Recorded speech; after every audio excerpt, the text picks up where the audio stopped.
Hello, guys. I'm very excited to talk about Malta. I recently visited Malta and I'd like to give you some information where you can benefit before you travel to Malta.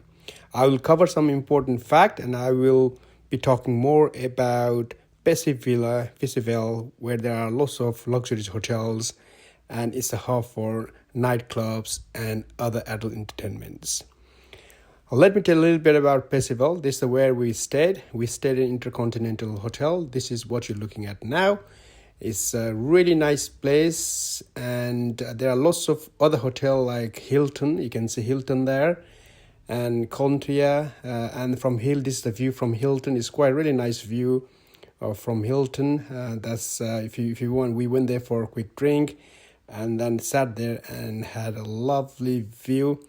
It's really nice, and around that area there are lots of nice, beautiful hotel, and you can see lots of all the hotels are very near to the beach, and you can have a lovely time. And this is the Intercontinental Hotel, which is in Percival. Around there are lots of nice bar and night clubs.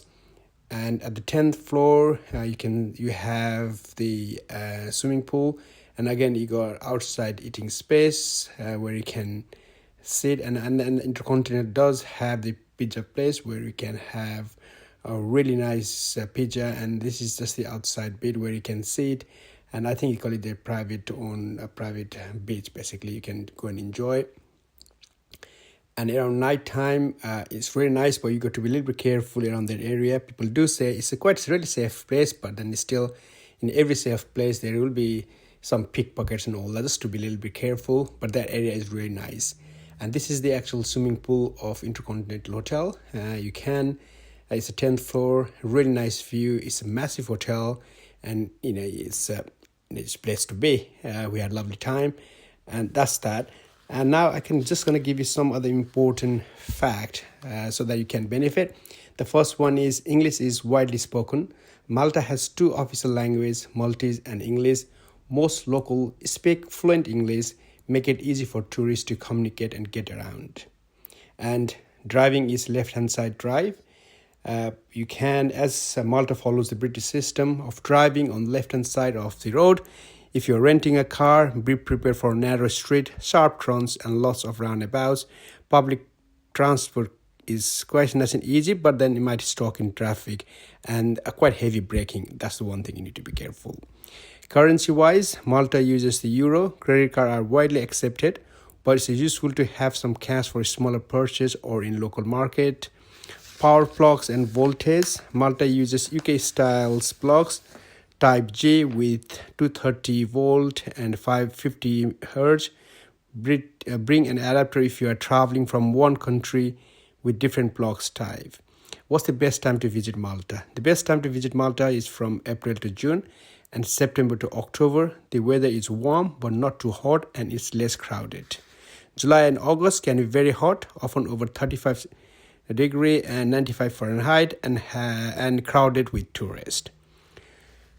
Public transport is reliable, as I said earlier, but can be slow. Malta has an extensive bus network, but buses can be late and crowded, especially in summertime. Taxis and ride-share apps like Bolt and Uber are available, but can be pricey. Tipping is not mandatory, but appreciated. Our service charge is not usually included, so tipping around 5%, 10% restaurant and for services is appreciated, but not required. Valletta, the small city, that's what you're looking at now actually. A small city but hilly. Valletta is walkable, but the streets are steep and paved with limestone, which can get slippery. Wear comfortable shoes, but I love those kind of place. Swimwear etiquette. Swimwear is fine on the beach, but walking around towns or entering churches in beachwear is considered disrespectful. Most churches require covered shoulder and knees for entry. Historical and cultural sites have dress codes. That's the one thing you need to know. And we talked about currency. That's fine. And then the St. George Bay, the Percival Beach is main beach. St. George Bay is a small sandy beach, perfect for swimming and sunbathing. It gets busier in summer, but it's one of the few sandy beaches in Malta.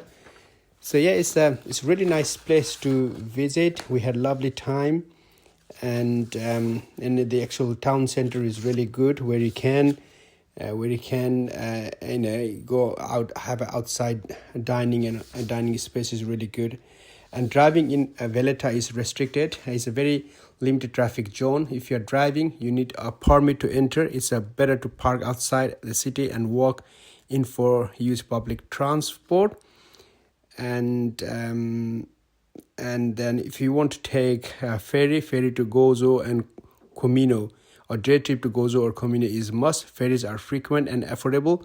Blue Lagoon is Comino is breathtaking but gets crowded early in summer. So that's the one thing.